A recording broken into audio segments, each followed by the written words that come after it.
உம்மால ஏண்டா மோத்தா உன்னை பெத்தாலா இல்ல யானை கண்ண கக்குச்சாடா? நான் கேட்க மாட்டேனாங்க, அறிவு வேணாங்க. மூதேவி எதுக்கு லீவு? உங்க அம்மாவை பார்க்கணும். என்னது? எங்க அம்மாவை பார்க்க போறியா? எங்க அம்மாவை பார்க்க நீ யாரா? நீ யார்?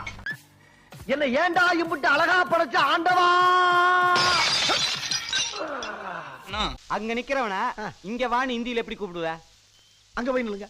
இங்கதானே ஆத்துக்கோ. இப்ப ஹிந்தியில கூப்பிட போறேன். கூப்பிடவா? இதராவோ இங்க வான்னு அர்த்தம். அடேங்க அப்பா, ரொம்ப ஈஸியா இருக்குதுடா. ஆமா. அது சரி, இங்க இருந்து அங்க போன்னு சொல்றது எப்படி சொல்லுவ? அங்க போறதுக்கு இங்க இருங்க. என்ன பண்ற? என்ன சொல்றது? டேய், இதராவோ இதுக்குமா? அடங்க ஒக்க மக்கா.